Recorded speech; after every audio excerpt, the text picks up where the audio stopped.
Pedro, I was just reading a story about you and this journey of your career. How often do you think about that textile factory that you worked in when you're training for a big fight like this? Sorry, can you repeat?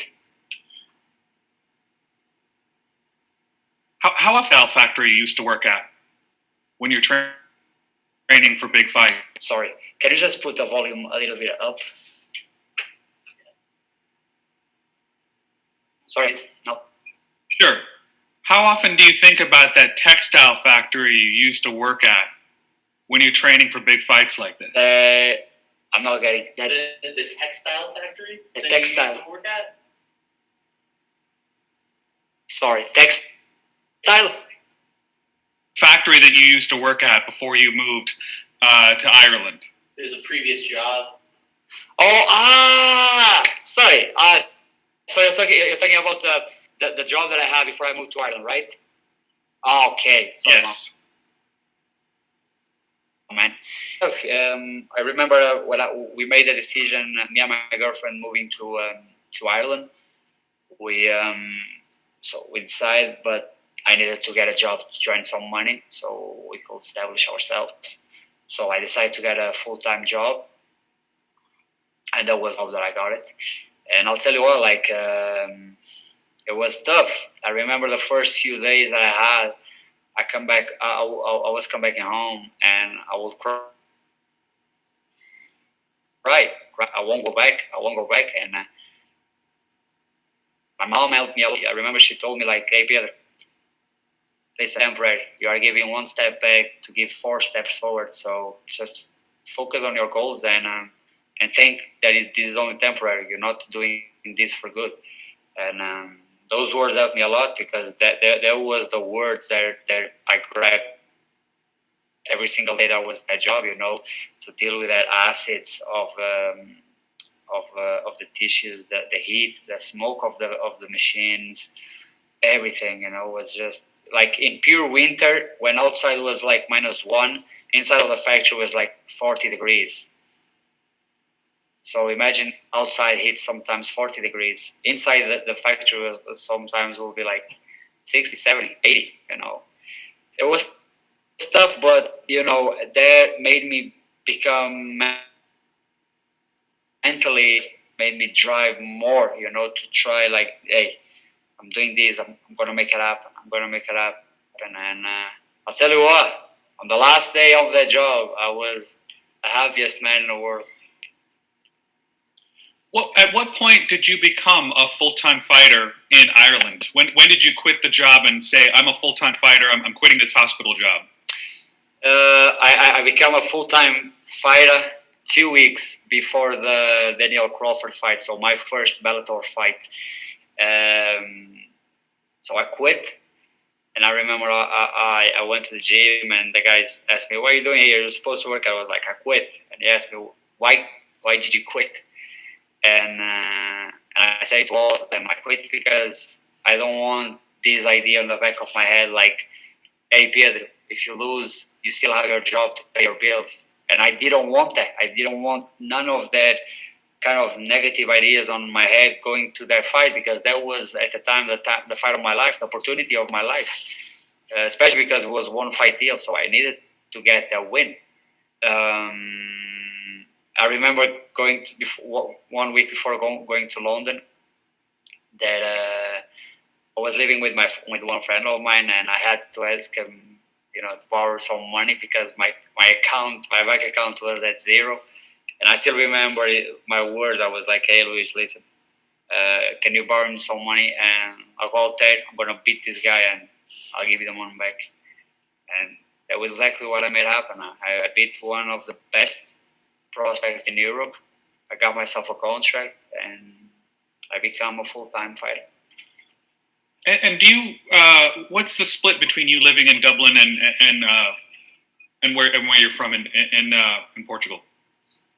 I just try to work. I live, train in Ireland, and every time I have an opportunity, especially because I have this freedom, because I decide when I train, when I don't train. So I can decide whenever I want to go to Portugal, and happily I have that freedom. and every time I can, I go pretty often to Portugal to see my family, to see my friends, to be on my country, you know. And as long I'm free mentally to go to Portugal, because you know I established these obligations with myself, and I don't break them. And as long I'm not breaking them, every time I can, I go to Portugal. And last question for me: how did your gym, how did Straight Blast change when Conor left? And do you think it might change now that he is coming back? He never really left. He kept training every day, so we never felt any difference because he never really left. Okay, so there's no sort of like he's still around, like he's still like a presence at the gym, and he's somebody that you work with. Exactly. Okay. I mean, is that how much of an impact has that had on your journey as a mixed martial artist? Impact, or what impact? An impact on your journey as a mixed martial artist, on your development as a fighter. Does it have an impact, or no?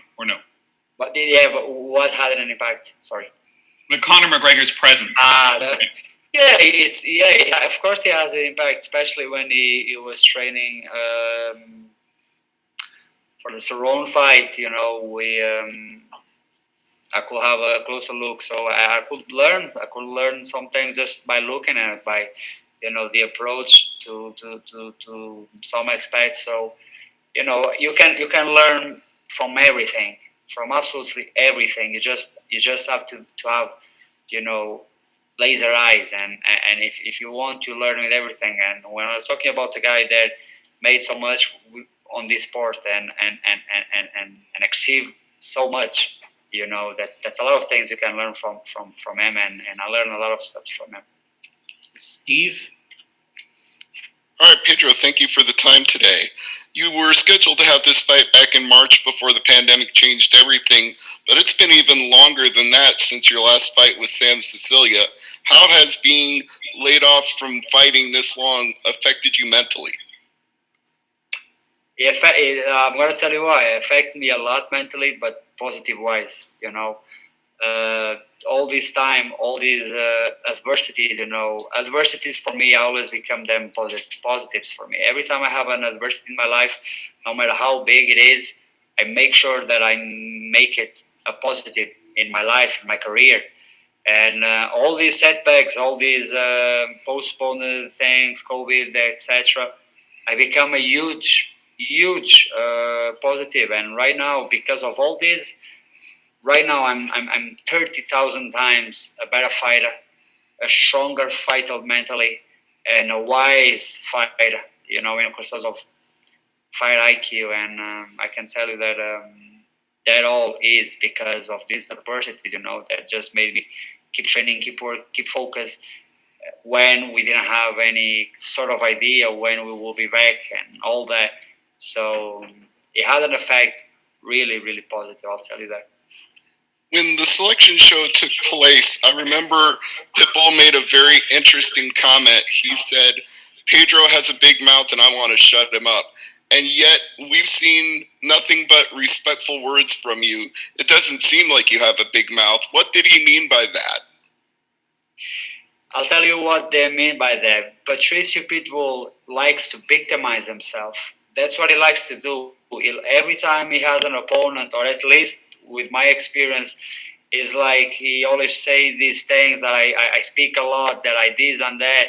So I look the bad guy, and he's like the kind of the hero that comes, the humble hero that comes and puts the villain away. You know, that's it. That's simply it. He's just a big baby that tried to victimize himself, so he gets the credits of I don't know what, but you know I don't care. What matters for me is this time we get done, and this time we get locked there. And after we get locked, there's no villains, no heroes, no nothing. There's only me in front of him. All right. Have a great performance Thursday. We're looking forward to it. Thank you. Thank you very much.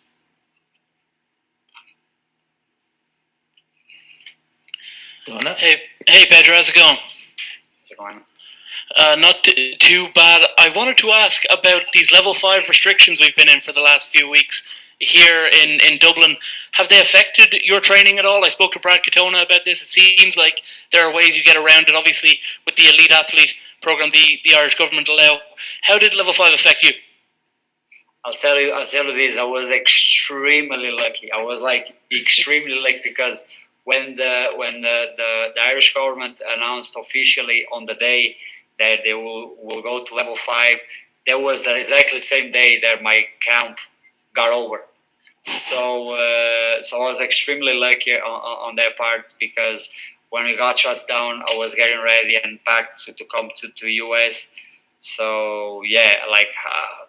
Thank God, thank everything that I was extremely lucky on that part. One of the great sporting cliches in everything, in soccer, in rugby, and fighting, is this guy is so hungry. This guy wants it more than the other guy.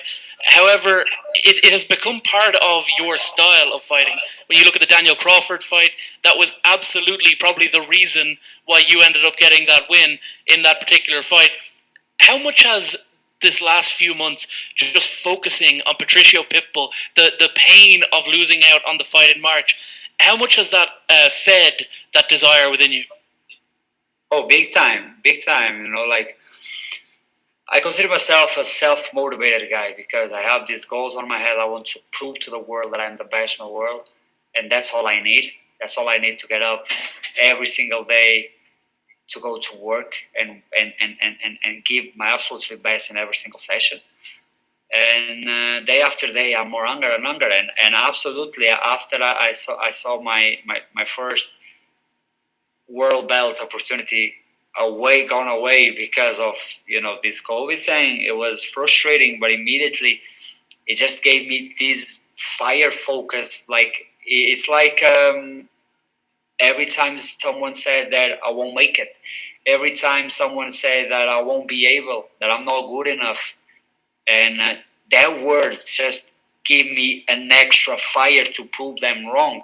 So this was like kind of the contradict like energy, like because I saw my opportunity going away from nowhere, and I was just like, you know what, I'm gonna make this a better thing than I will be fighting. If I will be fighting today, this guy that's going to fight today is nothing comparing from the guy that's going to fight whenever I'll fight. So that was my focus, and that will give me fire. And I remember on the same day that fight got canceled, I was in the gym or on the hotel gym training like a madman, and that was my daily process, my daily basis. I kept my weight from then to now. I kept my diet. I kept training every single day, no matter the adversity, no matter how locked we were. I kept training every day, and I'll tell you what, like right now, I'm 30, 40, 50,000 times a better fighter than I was in March. Can I sneak one in just before we go about Peter Queally and Patrcio Pitbull? Has Patrcio missed his chance now? Are you going to make sure that Patrcio goes up and defends that title against Peter when the crowds are allowed back in Dublin? Hey, Patrcio will go back to lightweight for sure. What Bellator is going to make after, I don't know. I don't know if Patrcio will be good enough to give his brother a chance of fighting for a bacon belt, but just imagine 3 arena main event, me defending my belt for the semifinals of World Grand Prix. I'll co-main event Peter Queally against wherever Pitbull is for the lightweight belt, and who knows, Sinead Kavanagh for the featherweight belt against Chris Cyborg. That will be the card of the year, I think. Just saying. That's beautiful. All right, we'll go to Jay. Hey, Pedro, welcome back. We talked a little today about, your early career, getting your start. And, earlier in your career, did you ever dream of getting a title shot in a major promotion by the time you were 25? Not only I dreamed, I saw it. Not exactly at 25, but yeah, at young age, I saw like everything that I do, I make sure that I I do it right, and I make sure that I'm improving, and make sure that I'm the best version week after week, month after month of myself. And I knew that if I keep just working hard and believing myself, I just need one chance, and after one chance, things will go naturally. And the chance that I only needed was that one fight contract against Daniel Crawford, and I knew after that will be a matter of time, And as soon I got scheduled to fight on the World Grand Prix, I knew it will be only a matter of time. So yeah, I never thought about fighting exactly at 25, but I knew somewhere 24, 25, 26, I'll be world champion. And but listen, this is only my first step. This is only the beginning of greatness. And with all the time off during the pandemic, I mean, that's a lot of time to be sitting thinking about one opponent, the $1 million on the line, the title. Did that almost become overwhelming at all? Did you have to do something to kind of take your mind off of it a little when you were restricted from training as much? No, because I'm obsessed. I'm truly obsessed, and I never stopped training. I never was on lockdown times. I never was sitting around on my couch just getting fat like some guys that I know. I was training every single day. I was controlling my weight. I was on diet. I was like a professional. Like I was in camp. I treated myself and my mind like I was in camp, and that was a difference maker. Why I say with the whole words in my mouth that I'm in the best shape of my life by thousands of years of distance. I'm absolutely in the best shape of my life. And that's because I treated myself on lockdown times like I was in camp. And that was the major difference. All right. Well, thanks very much. Looking forward to Thursday. Thank you. Me too. Santiago? Hi, Pedro. Boa tarde and greetings from Amsterdam. I was sitting cage side when you fought Derek Campos in Birmingham last year, and you just ran through him. That fight was at lightweight. Now you are competing at featherweight. Which weight suits you best, and which one are we going to see you the most in the future? Anyway, I'm the best in the world. Period. I can fight. I'll prove. I already proved that I can fight anywhere. But yeah, right now we are on the featherweight Grand Prix, so my obligation are at featherweight.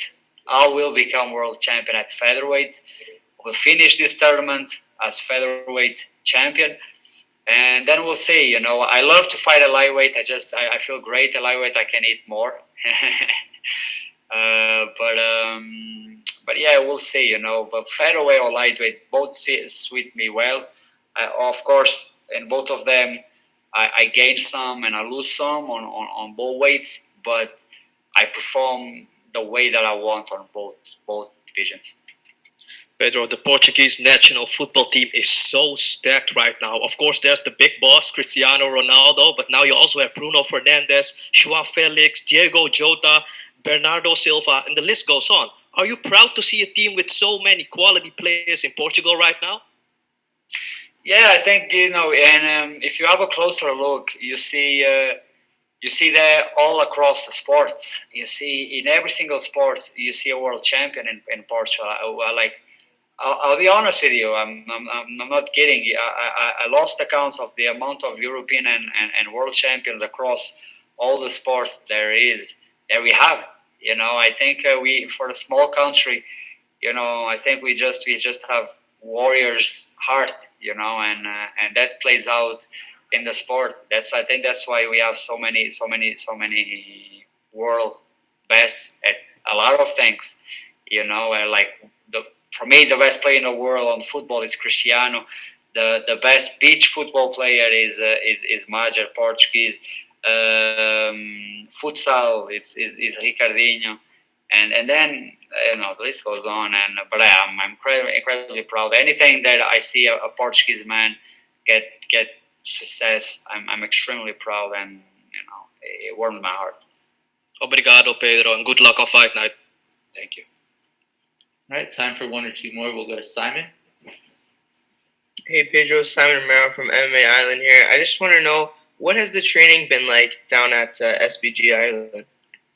with all the COVID things, it went way better than I was expect. I got everyone that I need was there for me, and everything that I need was there. And of course, we have to go around a lot of stuffs, but everything got done. Everything got done as we wanted, and the results were way better than we expected, to be honest. So yeah, we call good away. And now that you're down in Ireland, don't you miss the Portuguese food at all, just a little bit? Just no, it's not just a little bit. It's massively. That's the main thing that I miss about my country. It's my food, Portuguese food. I'll tell this to all my Italian friends, French and everything. Like everyone speaks about the Italian food, the French food, and it's good. But compared to Portuguese, nah, not that close, And people that have been there, they agree with me. And yeah, absolutely. The thing that I miss the most when I'm away is my country food, and that's why I always gain a few pounds when I go over there. All right, Pedro, I appreciate the time and best of luck on Thursday, my friend. Thank you. All right, Matthew, last question. Hey, Pedro, how you doing today, brother? Fine. Hey, my question is to you. There's a lot of highs and there's a lot of lows in this game of mixed martial arts. What motivates you more, coming off of a loss or coming off of a win? Absolutely coming up for a loss. The 11 wins that I have, soon to be 12, never had an impact so much in my improvements as my 3 losses. With no doubt, I am the fighter that I am today, and I am on the place that I am today because of my losses. My losses gave me what I needed. And only because I had their losses, I was able to see what was missing on me. So with 100%, I can say that I will come back stronger from a loss than from a victory. Of course, I try to make each my victory kind of. I always see my victories kind of on the lost way, because I never buy my wins because I'm so focused on see my mistakes that I never really enjoy my victories. So I always look at my victories with kind of a losing eyes in this perspective, and so I can be always fight after fight different and way better fighter. Okay, thank you very much, Pedro.